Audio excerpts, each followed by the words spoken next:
శ్రీ గురుభ్యో నమః. భగవద్గీత 2వ అధ్యాయం సాంఖ్యయోగమనందు ఈవేళ మనం 53వ శ్లోకాన్ని పరిశీలన చేసుకుందాం. శృతి విప్రతిపన్నాతే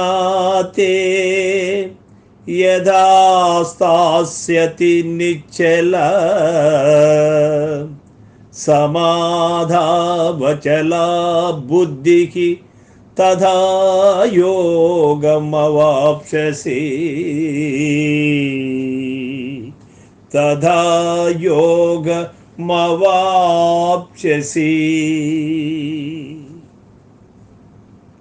నానా విధములకు శ్రవణాదులచే కలత చెందియున్న నీ బుద్ధి ఎప్పుడు చెల్లంపనిదై పరమాత్మ ధ్యానమందు స్థిరముగా నిలిచి ఉండునో అప్పుడు నీ ఆత్మ సాక్షాత్కారమును పొందగలవు అర్జున అని అర్జునుల ద్వారా యావత్ ప్రపంచానికి తెలియచేశాడు భగవానుడు.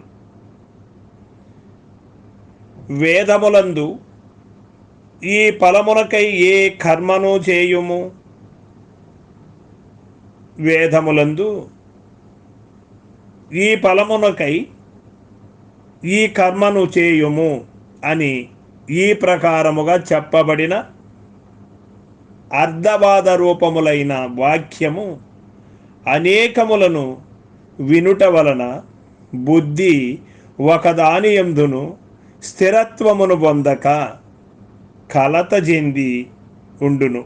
అట్టి బుద్ధి ఎప్పుడు వానిని త్యజించి తత్వ విచారణచే అజ్ఞాన మాలిన్యమును దాటి ఇహలోక పరలోక భోగాదులంద ఆసక్తిని వదలి విక్షేపమును పారద్రోలి పరమాత్మ ధ్యానముచే పరమాత్మ ధ్యానమందే స్థిరముగా నెలకొని ఉండునో అప్పుడే మనుషుడు ఆత్మ సాక్షాత్కారమును అనగా జీవన్ముక్తిని పొందగలడని ఇచట వచింపబడినది.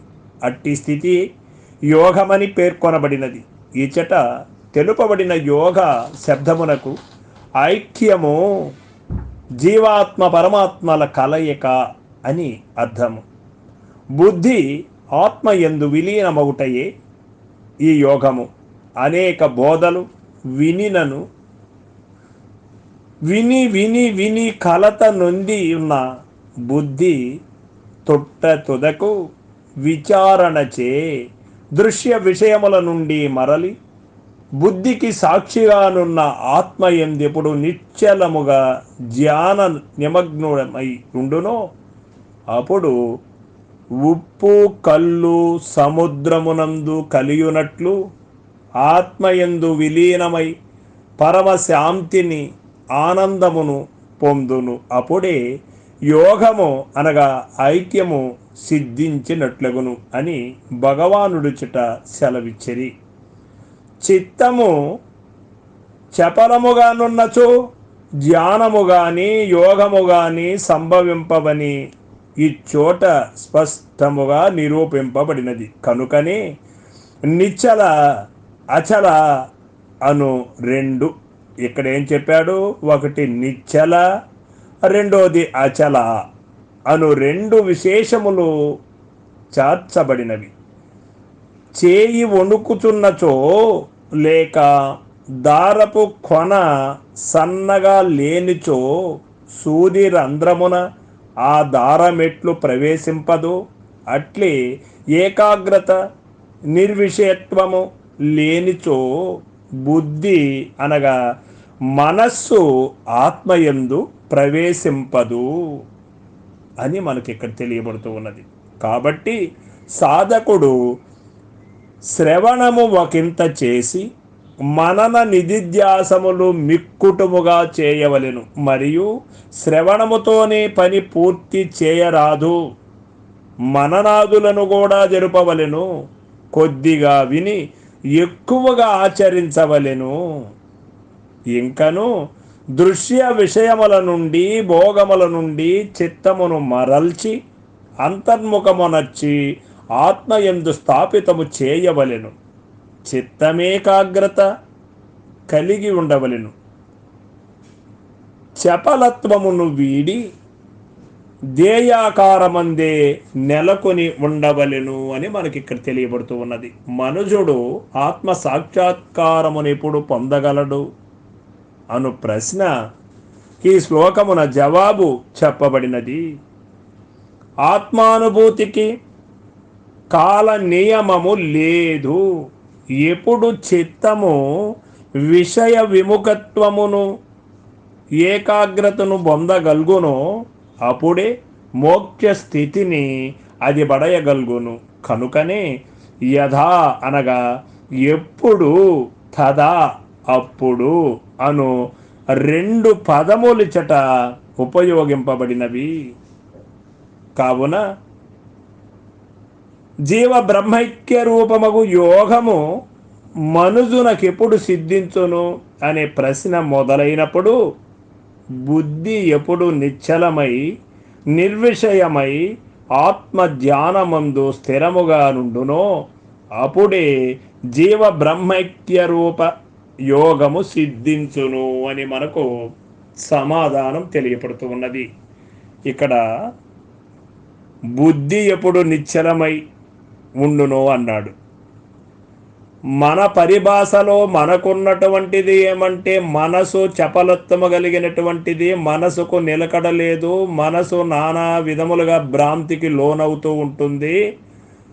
మనసును నియంత్రించే ఒక శక్తి బుద్ధికి ఉన్నది అని మనకు తెలుసు. ఇక్కడ బుద్ధే జడ్జిమెంటు అని చెప్పలేదు. బుద్ధి కూడా అప్పుడప్పుడు సరైనటువంటి నిర్ణయాలు చేయలేకపోతుంది. అందుచేతనే మన వాళ్ళు ఒక పదాన్ని వాడతారు. ఏదైనా సరైనటువంటి మాటలు మాట్లాడనప్పుడు సరైనది కాకుండా మాట్లాడి సరైనదిగా అతను చెప్పినప్పుడు ఈడు బుద్ధి లేనివాడు అంటారు. అంటే ఏమి?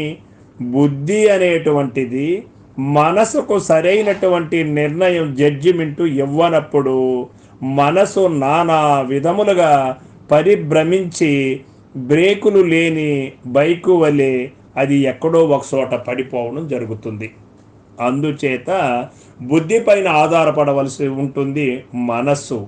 ఆ బుద్ధి కూడా ఒక్కొక్కప్పుడు సరైనటువంటి నిర్ణయాలు నిశ్చలమైన నిర్విషయమైన ఆత్మ ధ్యానమందు స్థిరముగా నిలవలేకుండా పోతుంది. ఎందుకంటే బుద్ధి కంటే పైనున్నటువంటిది ఆత్మ గనుక.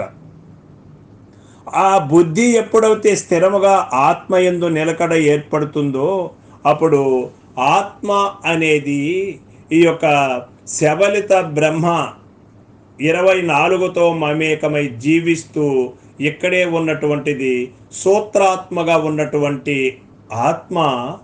ఆత్మ అనేది తనకు తానుగా ఎప్పుడైతే పరమాత్మ స్థానానికి వెళ్ళుతుందో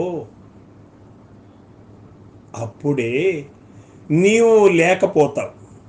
25వ తత్వము నుండి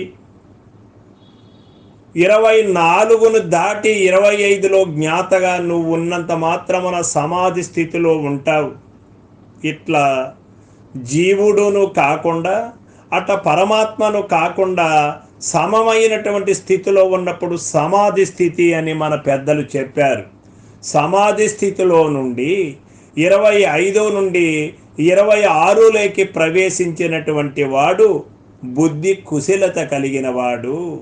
ఆ బుద్ధి ఆత్మతో కలిసింది అని మనం కనుగొనాల్సి ఉంటుంది. ఆ ఆత్మ ఆత్మాతీతం కేవలాత్మగా పరిణతి చెందాలి అంటే 26లో ప్రవేశించినటువంటి వాడుగా ఉండాలి. 25లో ఉన్నటువంటి వాడు జీవాత్మ స్థితి నుండి కొంచెం ఎదిగి ఈశ్వర భావముతో ఉండి ఈ యొక్క శబ్దస్పర్శ రూప రసగంధాలకు అతీతంగా కొంతసేపు సమాధి స్థితిలో ఉండొచ్చేమో కానీ మళ్ళీ తిరిగి జీవతనువై ఈ యొక్క శూద్రాత్మ వ్యవహారాలన్నీ కూడా నడుపుతూ ఉంటుందని మనకు ఈ శ్లోకము ద్వారా తెలియబడుతూ ఉంది. సర్వం సద్గురు పాదార్పణమస్తు. జై గురుదేవ.